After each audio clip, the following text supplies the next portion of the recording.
赤鼠姑娘，这个机关设计得非常巧妙，我等真的无力打开啊！是啊，我看看。哎，您请啊，您看看。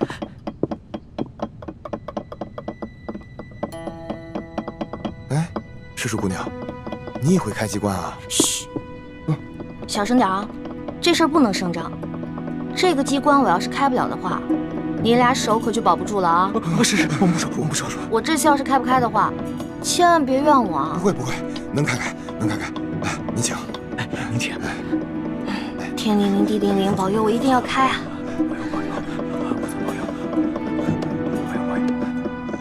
眼下我们已经帮康熙擒获了鳌拜，已取得了他绝对的信任，相信用不了多久，小师妹一定能够拿到铜匣。真没想到，事情进展得这么顺利。这10几年来，我们一直没能完成的任务，居然被你们几个月之间就完成了。看来你跟易欢真是我大明的福星，受天之庇佑啊！等找到铜匣，樊师妹和叶师弟再拿到1号金钥匙以后，我们就能取出藏宝图，招兵买马。到了那个时候，光复大明的大业就成功一半了。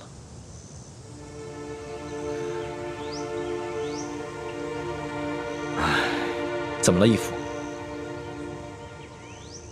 有件事情藏在我心里已经很多年了，我现在告诉你，你也要把它藏在心中，不能告诉任何人。义父，请讲。孩儿定当守口如瓶。你可知道，我为何让你们活捉孙府？为了清除逆党，同时追查二哥四星的下落。那你可知道我为何要急于见四星？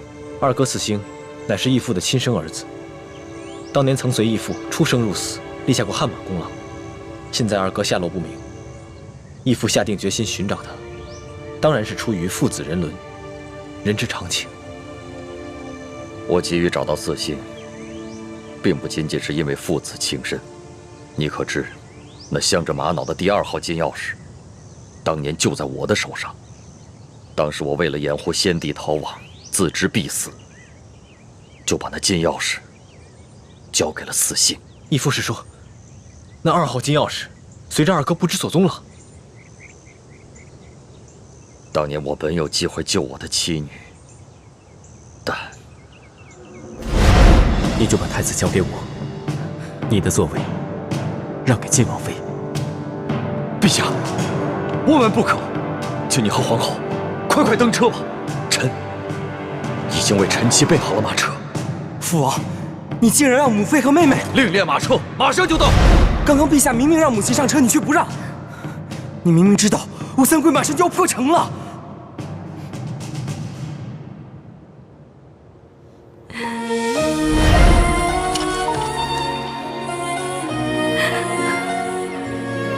什么？你要抛下母妃和妹妹不管？国难当头，顾不了我们自己的家。爹，可是没有可是，执行军令。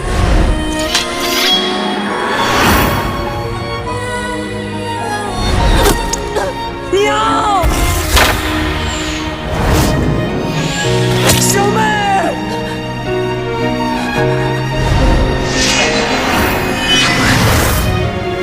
从今往后，你不再是我爹。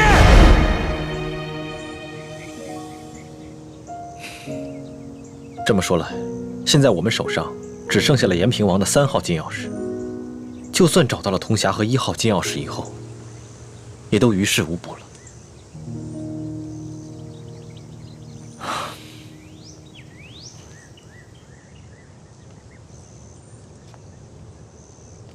这么多年来，这件事情一直是我心头的一块大饼，我没敢告诉任何人。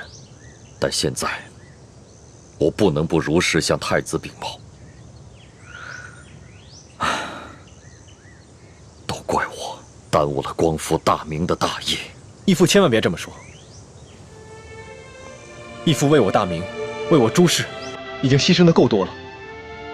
义父，等我们找到铜匣和1号金钥匙以后，我们再一起寻找二哥的下落。四星多年来杳无音信，我怀疑，如今他早已不在人世，要不然就是故意隐藏起来，以此来惩罚我当年的狠心。义父，我们一定会找到二哥的，而且我相信，总有一天，他会理解你的苦衷，而苍天定会庇佑我大明。皇祖母，这只是一个小小的答应，居然敢动手打皇上。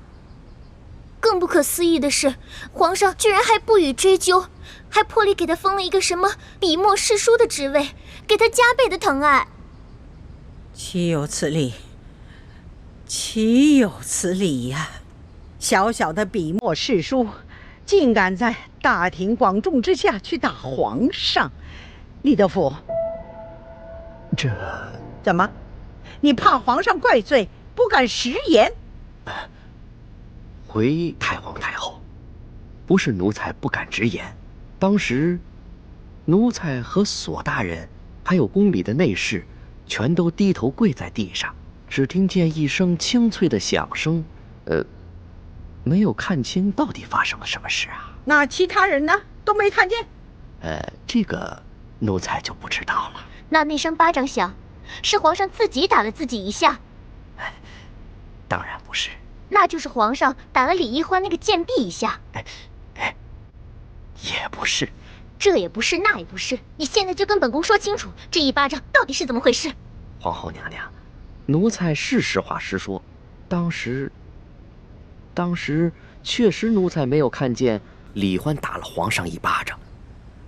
这皇上又严令我们不许多嘴，所以奴才不敢妄加猜测呀。你这个老滑头！李德福啊，看来你真是有点老眼昏花了，该瞧到的你都没瞧到。太皇太后恕罪，奴才该死，请太皇太后责罚。李德福，你可是这宫里的老人了啊！你说说，冒犯了皇上，该当何罪？回太皇太后，冒犯皇上，那是死罪。那动手打了皇上呢？这奴才在宫中30多年了，还从未见过如此胆大包天、不知死活之徒，所以无旧例可循。但显然当处以极刑，诛灭九族。李德福啊，你若不是皇后禀报了哀家，你还在那儿装聋作哑呢。奴才该死，奴才该死！哎呀，李德福啊，李德福，你服侍了哀家已经整整30年之久了。你可知哀家当下最担心的是什么？最害怕的是什么？奴才不敢妄加猜测。鳌拜专政，让我担心，但是我不怕。这吴三桂以兵自重，哀家也担心，但是也不怕。哀家最怕的是这宫里头再出现一个像董鄂妃这样的狐妹子，怕会毁了皇上，毁了我大清江山呐！太皇太后，您请放宽心，那李易欢她成不了董鄂妃，她是个汉女，况且自幼又定了亲，一旦她的未婚夫出游回来，那李易欢就该出宫完婚去了。这汉女怎么了啊？定了亲又怎么了？当年这海兰珠就嫁过人，这太宗皇帝不照样爱若珍宝吗？董鄂妃一样，她还是先帝的弟媳呢，那先帝不是照样为她神魂颠倒了吗？这李易欢呐，比起这海兰珠啊、董鄂妃呀，真是有过之而无不及呀！居然还敢打皇上啊！皇上连这个都能忍，这说明把他纵容到什么地步了啊！李德福啊，这可是天大之事啊！你居然没向哀家禀报！奴才该死，奴才该死。不过，奴才也着实冤枉。这李易欢，他入宫之后，也未见得如何受宠啊，只不过册封了个答应。可是，谁想到，竟然到了今天这个地步啊！可见呐，这个李易欢是一个鲜毒之人呐。皇祖母，你可千万不能再纵容这个贱婢李易欢了，否则，只怕您担心的事情又要重蹈覆辙了。放心吧，只要哀家在，任谁他也翻不起这个波澜来。都过了1个时辰了，世叔姑娘，你到底行不行啊？哎呀，别催我了，恐怕我们的手是真的保不住了。是啊，能不能不要那么绝望啊？我有种预感，我很快就能打开，很快。这真的假的啊？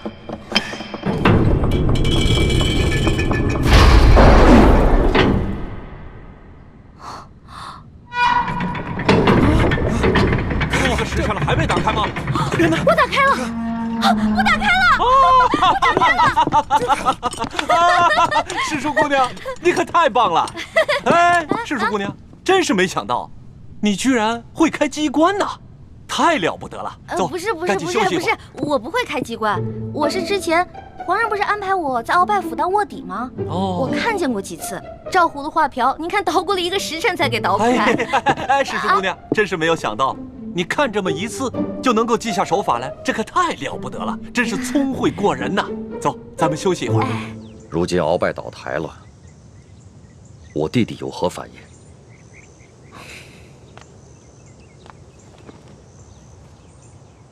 叔父应该是受了鳌拜大补丸的控制，所以未必是真心在为鳌拜办事，不过是为了保全性命，成了鳌拜的内奸。眼下鳌拜被关进了天牢，没有把他供出来，我们也没有揭穿他，所以康熙也未曾怀疑过他。眼下他在宫里的日子，也算是风平浪静。那，如果我向他表明身份，以你对他的观察，他是否会认我这个亲大哥？是否会弃暗投明，加入我们光复大明的联盟？这个很难说。我曾经试探过他几次，他常常感慨自己孤身一人，似乎十分想念从前的亲人。不过他毕竟在宫里生活了几十年，已然变得十分麻木且圆滑，而且他现在有钱有势，我猜他不会为了跟义父的兄弟情谊而放弃眼下所拥有的一切。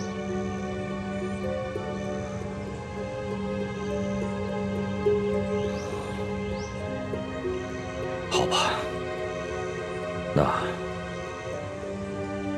就再慢慢观察观察。哎，世叔姑娘，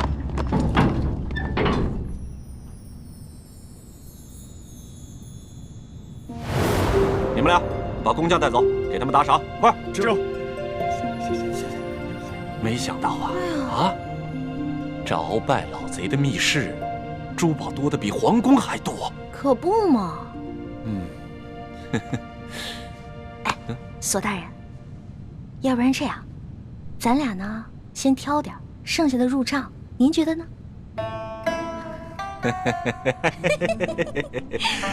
这和世叔姑娘一起办案，真是太开心了。是，您那边，我这边，怎么样？行动！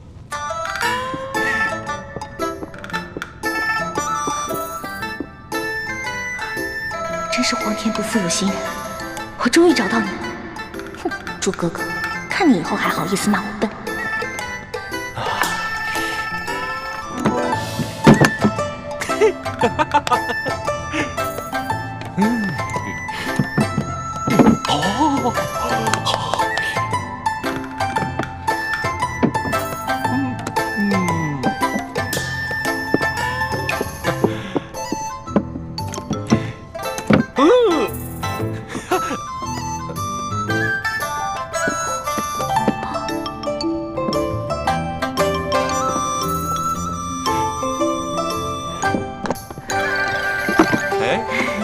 世叔姑娘，你这就挑好了？当然了，再多挑点吧。哎，不了不了，我挑的已经够多了。索大人，您再接着挑点呗。我呀，哎呀，我想起来了，不对呀。怎么了？这大补丸的解药还没找到呢，怎么跟皇上交代？那您要不要再带着手下人继续看看？您看这天色不早，我挑的已经够多了，我先撤了。好嘞，那我送你出去。来，谢谢索大人。慢点，慢点，慢点。好。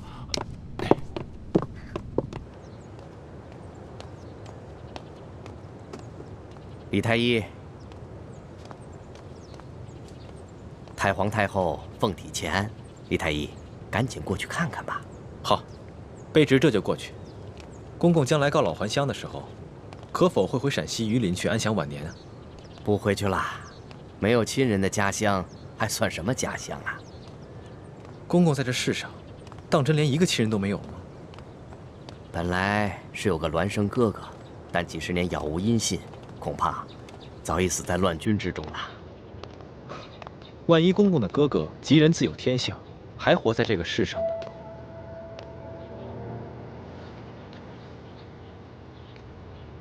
呢？怎么可能呢？在这世上，怎么可能有那么好的事呢？啊，快走吧，太皇太后还等着呢。看来，他还是很渴望亲情的吧。如果义父出面与他相认，他一定会很惊喜吧。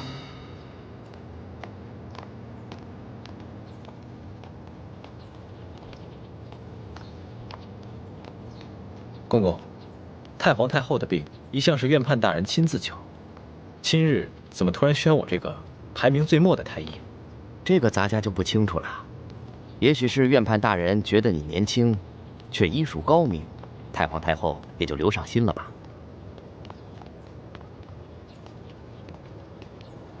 公公，这好像不是去慈宁宫的路吧？太皇太后不在慈宁宫，你别多问了，跟咱家去就是了。公公，太皇太后宣我瞧病，不会是有别的什么事吧？看在咱们同乡同姓的份上，能否告知一二？你多心了，你刚刚才救了皇上，太皇太后也许是想赏赐你呢。多谢公公。走吧。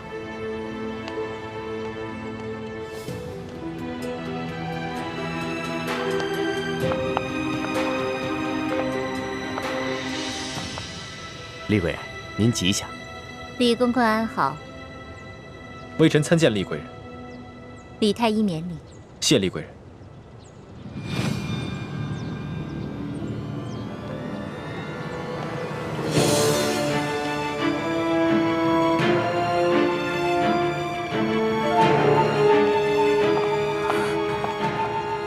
师父，大师兄出事了，我去永乐宫通知医患。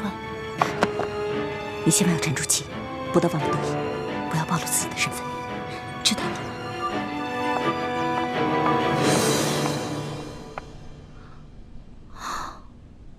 踏破铁鞋无觅处，得来全不费工夫啊！如果朱哥哥看到这个铜匣子，一定会惊喜万分的。到时候我就将找到铜匣子的过程说得惊心动魄，让他们以后再也不敢小瞧我这个小师妹了。哼！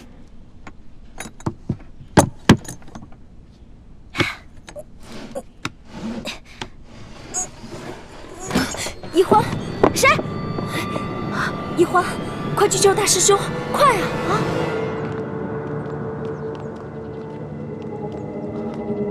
李公公，太皇太后不是宣我来看病的吗？怎么把我带到这儿来了？有什么事情先进去再说啊。开门。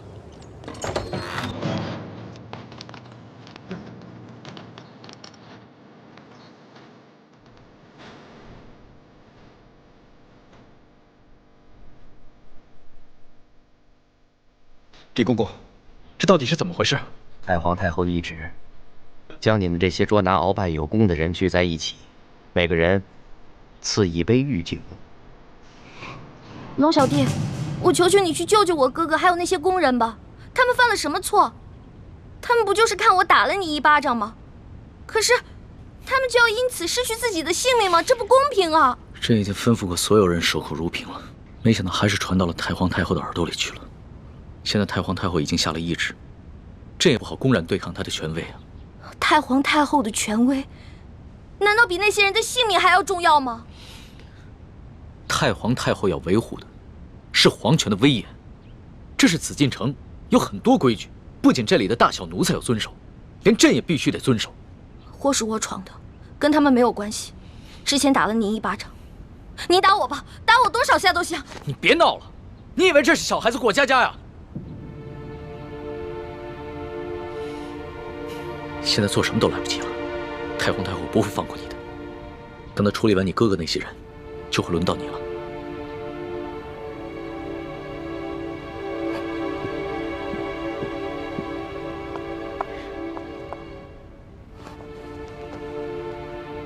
那皇上，您还是先杀了我这个祸首吧。如果先杀了我的话，死在哥哥的前面，我就不会那么内疚了。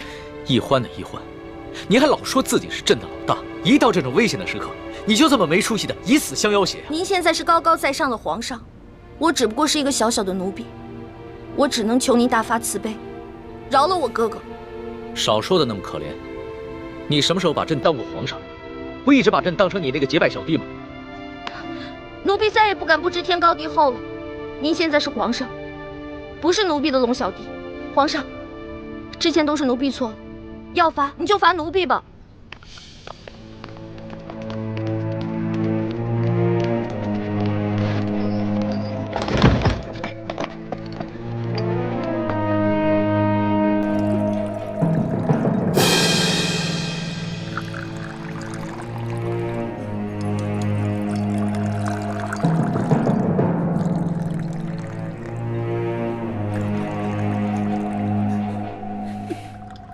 你先起来吧。我不起。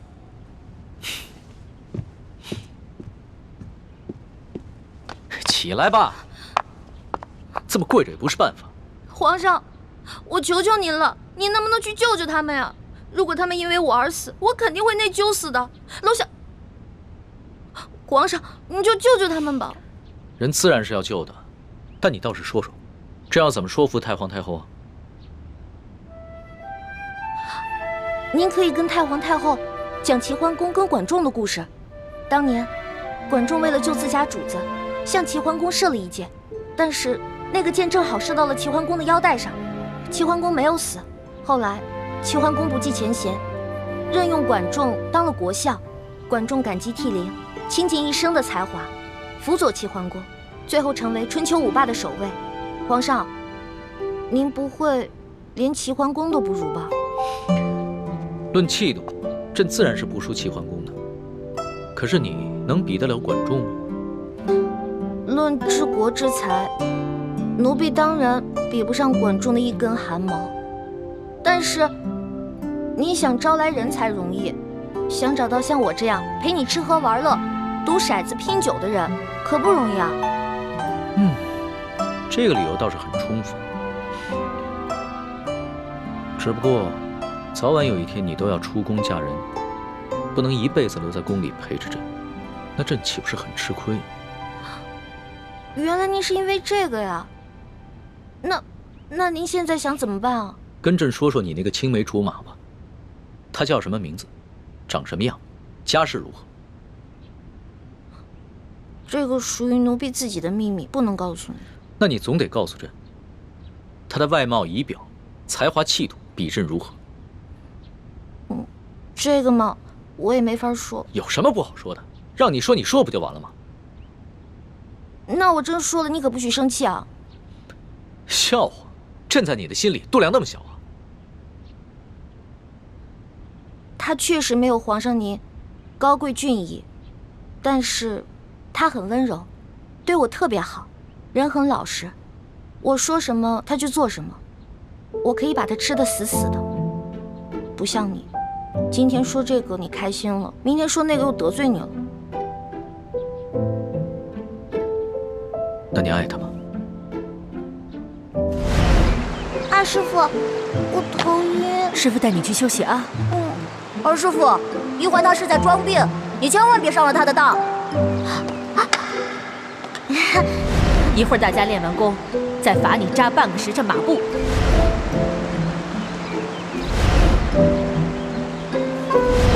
玉环妹妹，你别生我的气了好吗？环妹妹，这个给你，我们和好吧？核桃酥。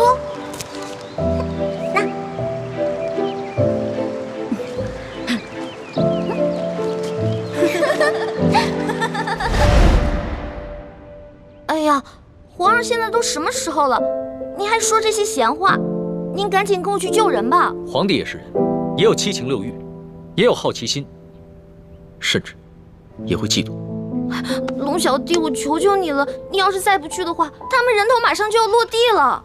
放心吧，这个宫里没那么容易见血，要灭口用的都是鸩酒。鸩酒？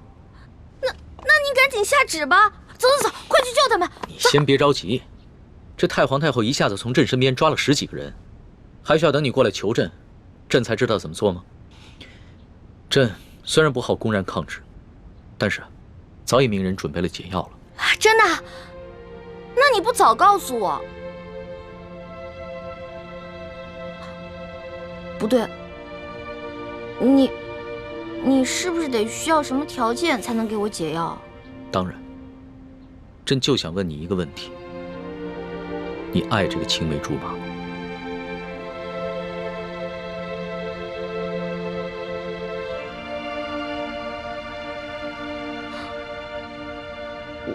我不是不告诉你，说实话我也不知道，我只知道我们是青梅竹马，从小他就对我特别的好，以后我肯定是要嫁给他的。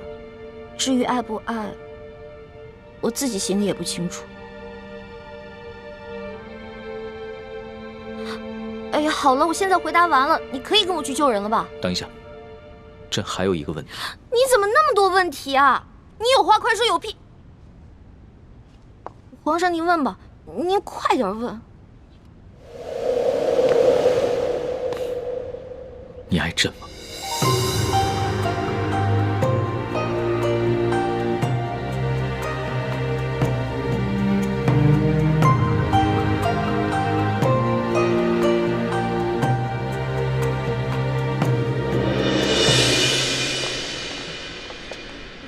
这是太皇太后赐给你们的御酒，你们每人各取一杯，享用吧。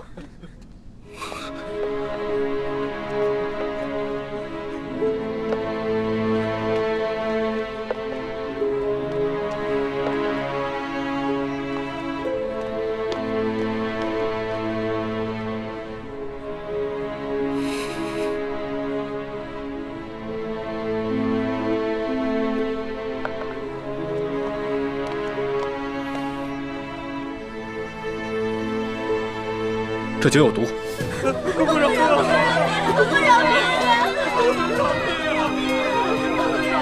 李公公，太皇太后为何要赐毒酒给我们？咱家也没有办法。事到如今，我就让你们做个明白鬼吧。都怪你们的运气不好，看到了不该看的场面。李公公，我们什么都没看到，不明白你在说什么。还请您帮我们向太皇太后求个情，饶了我们大家吧。咱家没有这个面子，更没有这个胆子。这太皇太后的懿旨既然已经颁下来了，谁都救不了你们了。这毒酒，你们喝也得喝，不喝也得喝。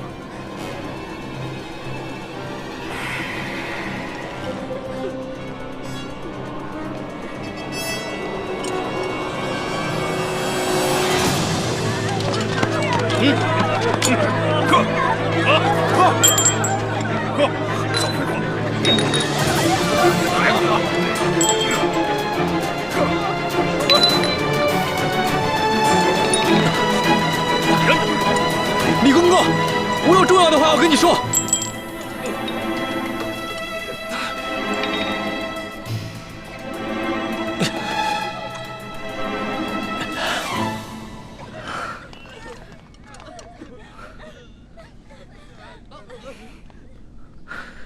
李公公，我知道你和我们一样，都服过大不完，都是鳌拜埋在宫里的棋子。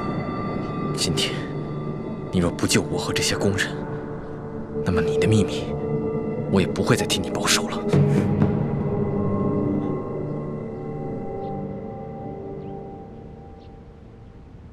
为什么不回答朕？我不知道怎么回答。如果我说实话，我怕你不开心，不给我解药；但是如果我骗你的话，那就是犯了欺君大罪了。你就照实了说，朕答应，不论如何，都会救你的哥哥和那些工人。真的？天子之语，金口玉言。不爱。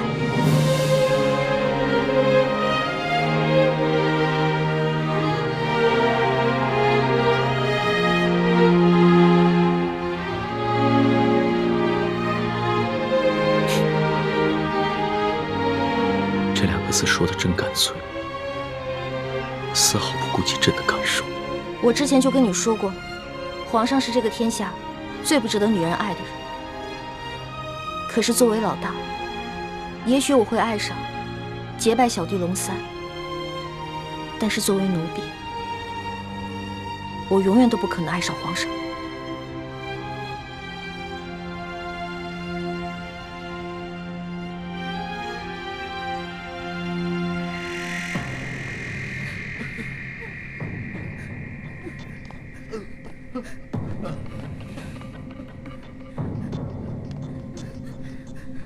杀了他！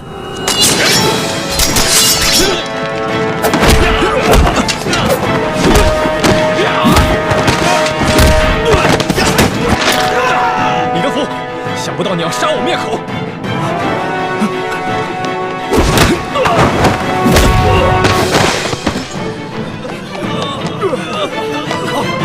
快追啊！站住！快！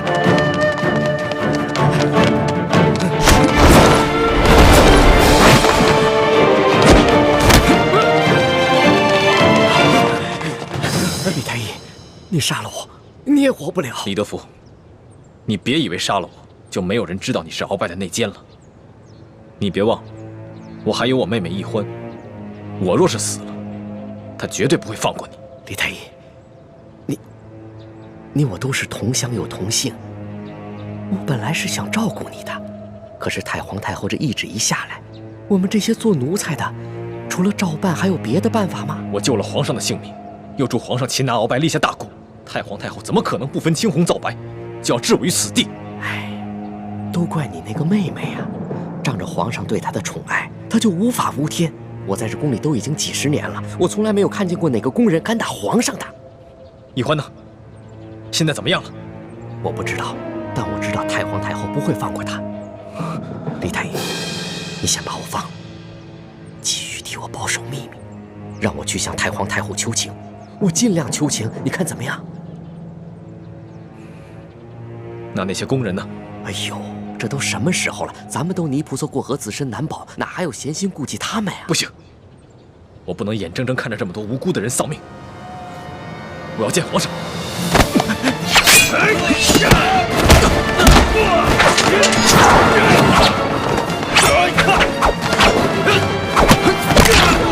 住手！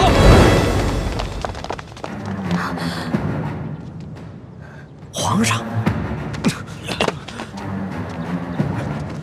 微臣参见皇上。凭什么？李太医，朕赦你无罪。你现在马上和索额图去解救那些中毒的工人。微臣遵旨。这，快！李德福，这差事你办得可真是用心呢。皇上恕罪。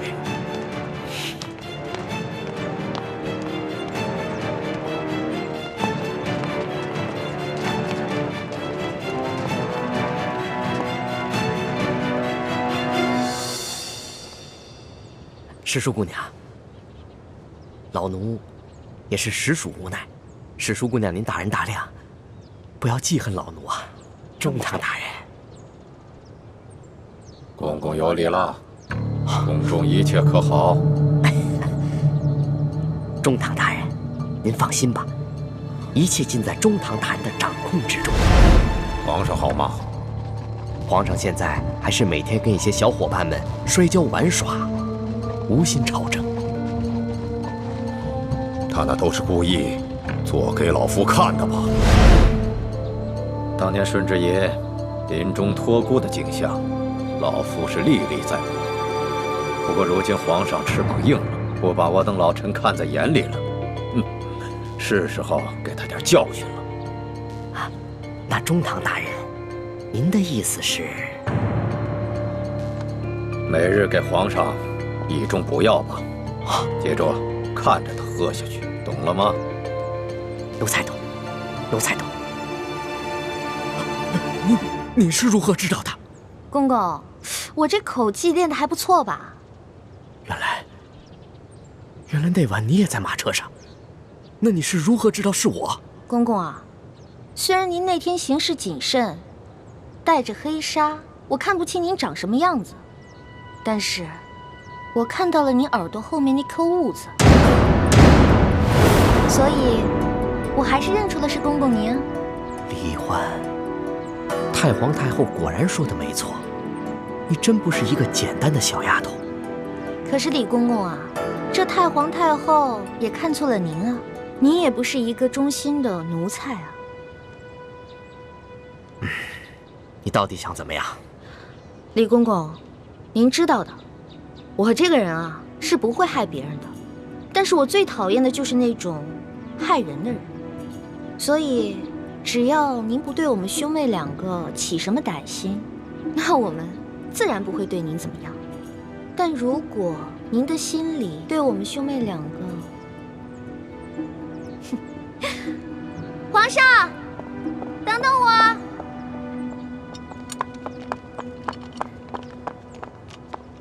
龙小弟，谢谢你啊。其实就算你不求我，我也要救那些宫人们。虽然这会让太皇太后特不高兴，但是朕已经擒下了鳌拜，真正亲政，朕必须坚持己见。不过这个李公公实在是太讨厌了，向太皇太后告密的人肯定是他。这个朕怎么会不知道呢？但是李德福10岁就进宫了，侍奉过3代君王。太皇太后对他十分宠信，打朕小的时候，就是由他把朕的一举一动汇报给太皇太后，这已经是惯例了。就算朕有不满，也无可奈何呀。没想到皇上也有这么多的无可奈何啊。当皇上无奈的事情多着呢。对了，大补丸的解药你搜到了吗？我哥哥还没有完全的研制出来，估计这个鳌拜是想彻底让我和哥哥给他陪葬了。那怎么办？这鳌拜虽然已经擒下，但他毕竟是3朝元老，他的一生功过十分复杂，朕还没有想好怎么处置他呢。而且他的性子十分桀骜，无论如何，他都不肯交出大补丸的解药。龙小弟，我是你老大，自古啊，吉人自有天相，没问题的我。朕真的是没用啊，连你都保护不好。龙小弟，你可千万不要对我这么好，不然我会愧疚的。都快点，把药给我灌下去！把药赶快灌下去！快点，赶紧的，把嘴撬开，给我喂下去！快！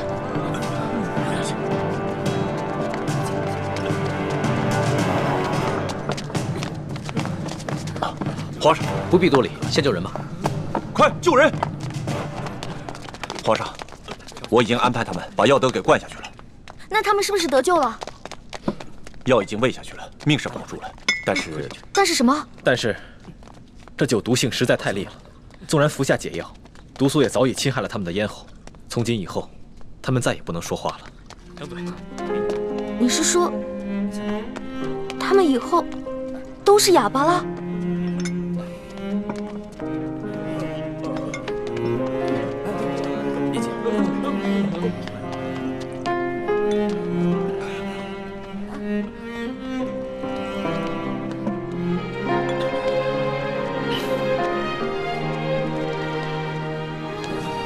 是我害了，对不起，都是我害了你们。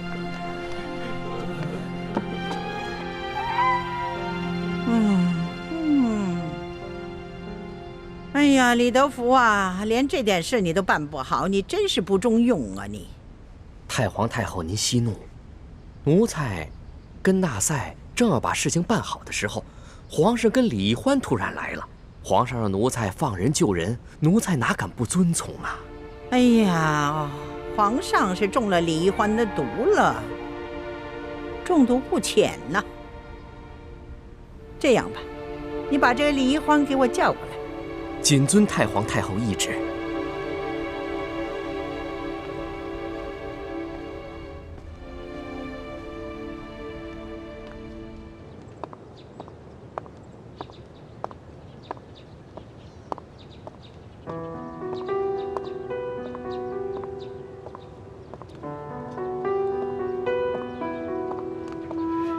龙小弟，没想到我冲动打了你一巴掌，居然害了这么多无辜的人。朕也没想到事情会发展成这个样子。在朕的心中，一个好皇帝，与其让臣民们畏惧，不如让臣民们敬爱。难怪人们都说伴君如伴虎。你现在明白为什么我说你是全天下最不值得女人爱的男人了吧？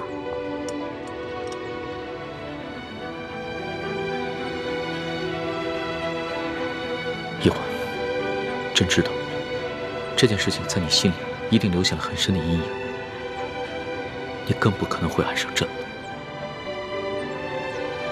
也许这皇宫确实不适合你，你应该出宫去嫁给你那个青梅竹马的未婚夫，可能会更幸福。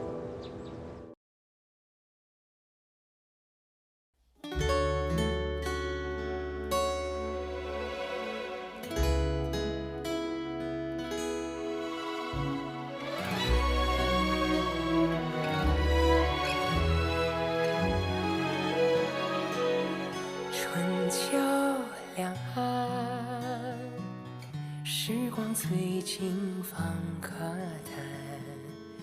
一生的愿，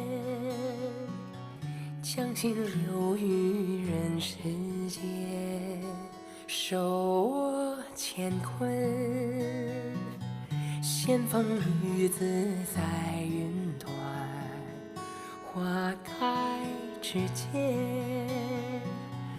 留蝴蝶掌心清泉。天与地，开在眉间，谈千秋，万事还原，心中细流，回远方清泉，回首一生路漫漫。天与地，开在眉间，谈千秋，万事还